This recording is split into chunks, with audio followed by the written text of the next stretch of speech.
Very good evening to all of you. Last class fundamental particles का 3 video अभी तक हम लोग कंप्लीट कर चुके हैं and this is the 4th video. तो फंडामेंटल पार्टिकल्स के लिए class 11th atom, electron, proton, neutron, ये 3 फंडामेंटल पार्टिकल्स है। तो इससे रिलेटेड ये सब चीज़ तो पढ़ चुके हैं बेसिकली। तो today we are going to study electron फिर प्रोटॉन फिर न्यूट्रॉन, ये 3 पार्टिकल्स को पढ़ेंगे। तो these 3 are the fundamental particles या they are also known as elementary particles. Okay, तो दिस पार्टिकल्स जब हम इलेक्ट्रॉन पढ़ेंगे तो इनके लिए 3 चीजें पढ़ना है। चार्ज, उसके सिंबल पढ़ेंगे, चार्ज पढ़ेंगे एंड मास पढ़ेंगे। Symbol, charge and mass. Any particles, कोई भी पार्टिकल्स को जब हम स्टडी करेंगे तो we have to study 3 portions. We have to study the symbol, we have to study the charge and we have to study its mass. Okay, so starting with the electron. तो first particle is electron. तो electron को पहला particle जो हमारा है, first particle is electron. तो this is electron, ठीक है। तो पहले समझो सिंबल SYMBOL सिंबल। तो electron has a symbol, it can represent as -1 e⁻⁻1। पता है सिंबल में, ये मैंने बताया था, ये पोर्शन जो होता है this is for electron. Charge, ये जो सिंबल होता है, ये यहाँ पे जो पोजीशन होता है पार्टिकल्स का, यहाँ पे जो पोजीशन होता है दैट इज फॉर चार्ज। तो electron has a charge of -1 as a relative charge, ठीक है। It can represent -e। Electron has 3 standard symbols, इसका 3 स्टैंडर्ड सिंबल होता है। तो e⁻⁻1 या -e, या इट कैन रिप्रेजेंटेड -1 0, ये पोर्शन। पार्टिकल के लिए मैंने बताया था this position is for charge also and this position is for mass. Okay, तो द चार्ज, ये हम समझ रहे हैं, दिस इज द चार्ज, ये पोर्शन हमारा चार्ज है and this is for mass. Mass of electron, approx mass of electron is almost 0। The approximately mass of electron is almost 0। But अब तो साइंस बहुत तरक्की कर चुका है, तो we can calculate the exact mass of electron. These are the symbols. अब आते हैं चार्ज पे। तो charge, we know that relative charge -1 is the RC is the relative charge in SI system। तो 1 यूनिट रिलेटिव चार्ज में पता है, 1 unit relative charge is 1.6 into 10⁻⁻19 coulomb. This is in SI system. तो 1 unit 1.6 into 10⁻⁻19 coulomb, this is in SI system. And in CGS तो -4.8 into 10⁻⁻10 ESU, that is electrostatic unit. और ये हमारा हो गया CGS सिस्टम। अगर हम मास की बात करें तो मास ऑफ इलेक्ट्रॉन, हम इसको रिप्रेजेंट करेंगे, मास ऑफ इलेक्ट्रॉन को रिप्रेजेंट करेंगे ME। ओके, तो mass of electron is 0.000546 AMU, 0.000546 AMU, atomic mass unit. इसलिए mass of electron is almost approximately it is taken as 0। mass of electron is approximately taken as 0, क्योंकि triple decimal के बाद decimal के बाद 3 digit 0 है, उसके बाद 546 है। Therefore you can say that here the mass of electron इन 0, क्योंकि वो यहाँ पे जो मास होता है, ये सिस्टम, ये जो मास होता है this is in AMU system है, ठीक है। ये जो मास होता है this is in AMU system minus. Okay, element हो या पार्टिकल्स, पार्टिकल्स के लिए या एलिमेंट्स के लिए भी हम जानते हैं ये जो पोर्शन होता है this is for mass, mass is in AMU system. तो वो 0 पॉइंट के बाद 3 0 है, उसके बाद डिजिट आ रहा है, तो वो portion is almost 0 mass of electron. Exact mass is 0.000546 AMU। If we want to convert that one into kilogram, अगर हम इसको किलोग्राम में चेंज करेंगे तो 0.000546 into 1.66 into 10⁻⁻27 किलोग्राम, क्योंकि हमें पता है 1 AMU equals to 1.666 into 10⁻⁻27 kilogram होता है। तो उसको कैलकुलेट करेंगे तो it's important figure to remember, ये वैल्यू को याद रखना बहुत इंपॉर्टेंट। 9.108 into 10⁻31 किलोग्राम, ये पोर्शन आ गया 10⁻⁻130 kilogram mass of electron. This portion is mass of electron in kilogram. अगर ग्राम में चेंज करना होगा तो 1 किलोग्राम इक्वल्स टू, में पता है 10⁻³ ग्राम होता है, 1 किलोग्राम इज 10⁻³ ग्राम। तो इसको चेंज करेंगे तो mass of electron is 9.108 into 10⁻⁻31 into 10⁻³ ग्राम। अब 10⁻³ है, दिस इज 10⁻⁻31 है, तो mass of electron will be 9.1 into 10⁻⁻28 ग्राम। 9.1 या 9.108 कर लेंगे, ठीक है। ये 9.108 लिख सकते हैं, you can write it down, ये 9.108, ठीक है।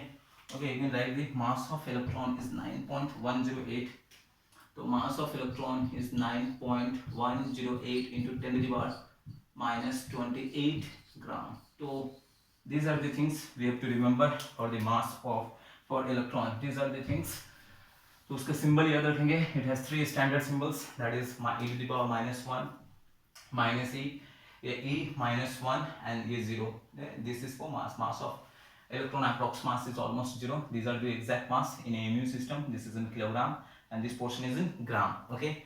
चार्ज पता है, -1 is the relative charge, -1.6 into 10 to the power minus 19 coulomb is the SI system है, and -4.8 into 10 to the power minus 10 ESU is in CGS system. This is in CGS system. So these are the things you have to remember for the electron. इतना चीज electron के लिए याद रखना है. Next particle. If we go for the next particle is proton. तो first tell me what is the symbol of proton. अभी proton का सिंबल क्या है? What is the symbol of proton? Tell me what is the symbol of proton. अभी सबको ही ना proton के लिए बोलते हैं, इट्स प्रोटॉन के लिए सिंबल बोलते हैं इट्स P प्लस. P ये रॉन्ग, P फॉर फॉस्फोरस है, स्मॉल p रॉन्ग, ठीक है. P plus it's phosphorus plus, नहीं ये नहीं होता है. देखो समझो इट हैज डिराइव्ड.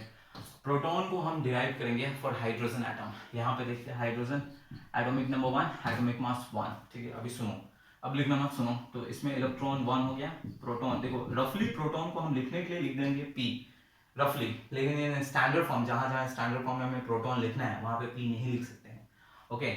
और न्यूट्रॉन तो अपर माइनस लोअर, तो neutron equals to 0. This is for hydrogen. तो 0 न्यूट्रॉन सेंटर पे, 1 प्रोटॉन इन द न्यूक्लियस, और यहाँ पे एक इलेक्ट्रॉन है. This is hydrogen atom. This is hydrogen atom. अभी क्या करो, सपोज ये हाइड्रोजन एटम है. If we remove this electron, इस इलेक्ट्रॉन को पुल आउट कर देता हूँ, इस इलेक्ट्रॉन को खींचकर बाहर निकाल देता हूँ. ये आयनाइजेशन एनर्जी एक टर्म होता है जो हम चैप्टर 3 में पीरियोडिक क्लासिफिकेशन में पीरियोडिक प्रॉपर्टीज में पढ़ते हैं. इस इलेक्ट्रॉन को पुल आउट कर देंगे. तो अगर इस इलेक्ट्रॉन को हम बाहर निकाल देते हैं, ठीक है, if suppose this electron is pull out, okay, तो अभी यहाँ पे 0 neutron 1 proton in the nucleus, and ये पोर्शन हो गया, और ये बन जाएगा 1 इलेक्ट्रॉन. जब किसी एटम से एक इलेक्ट्रॉन रिमूव किया जाता है तो इट बिकम्स उस पर पॉजिटिव चार्ज आता है, तो H+1 हो गया. तो अब H+ में जरा देखो, H+ को ध्यान से देखो. H+ के अंदर में, H+ के अंदर में देखते हैं, दिस इज H+. इसके अंदर में इलेक्ट्रॉन कितना है, how many electron in this portion. इसके अंदर में इलेक्ट्रॉन कितना है, it's 0 electron, no electron. Neutron कितना है, न्यूट्रॉन तो बिल्कुल भी नहीं है, इट्स 0 न्यूट्रॉन, 0 न्यूट्रॉन. प्रोटॉन कितना है, तो प्रोटॉन इक्वल्स टू 1. प्रोटॉन इसके अंदर में 1 है. तो एक प्रोटॉन किसके अंदर में है, वो है एक प्रोटॉन, सिर्फ एक प्रोटॉन किसके अंदर में है, तो इट इज इन H+. तो what is the standard, the standard symbol of proton, proton का जो स्टैंडर्ड सिंबल हो गया, दिस इज H+, ठीक है. प्रोटॉन का जो स्टैंडर्ड सिंबल हो गया, दिस इज H+ या +1 या 1+. तो कहीं पे भी H+1 देखोगे तो this is the standard symbol of proton, H+1, ठीक है. Hydrogen +1 is the standard symbol of proton. ये इसका स्टैंडर्ड सिंबल हो गया, किसके लिए, प्रोटॉन के लिए. तो इसको नोट डाउन कर लेंगे, ये नोट करेंगे, ये सारा चीज नोट करेंगे, ये सब चीज नोट करेंगे. आई होप ये समझ गए होंगे. ये हाइड्रोजन एटम था, इसका एक इलेक्ट्रॉन जब हम पुल आउट कर देंगे it will be H+. H+ के अंदर में क्या क्या है, इलेक्ट्रॉन कुछ नहीं है, 0 है. न्यूट्रॉन कुछ नहीं है, 0 है. Proton is 1. तो ये प्रोटॉन सिर्फ एक प्रोटॉन है इसके अंदर में, किसके अंदर में, H+. Therefore H+ represents the proton, इसलिए H+ जो रिप्रेजेंट करता है वो प्रोटॉन रिप्रेजेंट करता है. H+ is proton. ओके. तो अब देखते हैं, इसका सिंबल तो हो गया H+. अब इस पे चार्ज जरा देखते हैं, ये सब नोट कर लेना. अब इस पे चार्ज उसी तरह सेम सिंबल हो गया charge, and then we will go for the mass. तो सिंबल हमें पता चल गया, इसका एक ही स्टैंडर्ड सिंबल है, दैट इज H+, ठीक. ये H+ हो गया symbol.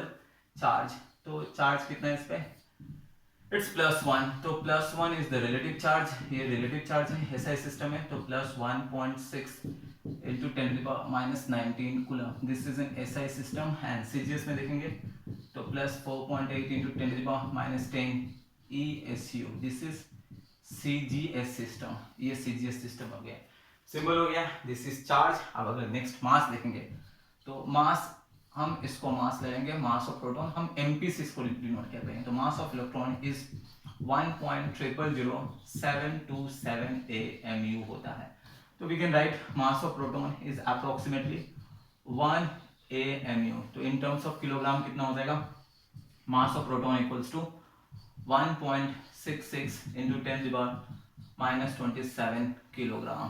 and mass of proton in terms of gram, तो 1.66 इंटू 10⁻⁻24 ग्राम, -24 ग्राम हो गया।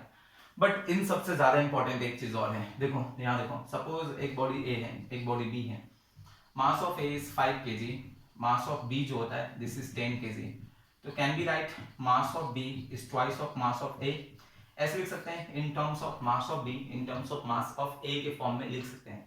Exactly in the same manner हम इलेक्ट्रॉन पढ़ चुके हैं, और ये प्रोटॉन है। इलेक्ट्रॉन का जो मास था 9.1 इंटू 10⁻⁻31 किलोग्राम है, एंड प्रोटॉन का जो मास आया है this is 1.66 into 10⁻⁻27 kilogram. Forget about this, just इसको देखो, 10 की पावर को एडजस्ट करो, कौन सा बिगर वैल्यू है, मास ऑफ इलेक्ट्रॉन ज्यादा है या मास ऑफ प्रोटॉन ज्यादा है, ठीक है। ये 10⁻31 है, दिस इज 10⁻27 है, नेगेटिव वैल्यू कम होगा तो ज्यादा होगा, तो mass of proton is greater than mass of electron. इन दोनों में क्या था, mass of B is greater than mass of A था, कितने टाइम्स था, तो mass of B is 2 times of mass of A, exactly in the same manner mass of proton is greater than mass of electron. Mass of B यहाँ पे ज्यादा था mass of ए से, कैसे पता चला, तो हमें देख के पता चल गया, और कितने टाइम्स है तो डिवाइड करके 10, ये mass of B divided by mass of A कर देंगे तो 10/5 आ गया, तो ये सब पता चल गया 2 टाइम्स है। Exactly in the same manner mass of proton is greater than mass of electron, how much times, तो मास ऑफ प्रोटॉन को डिवाइड कर दो मास ऑफ इलेक्ट्रॉन से, तो इसको डिवाइड करोगे तो ये आने वाला है, it will come, mass of proton जो होता है 1837 टाइम्स मास ऑफ इलेक्ट्रॉन होता है, ओके। तो mass of proton is 1837 times mass of electron. तो इन तीनों चीज को नोट कर देना, तो neutron in the next video, thank you, complete it.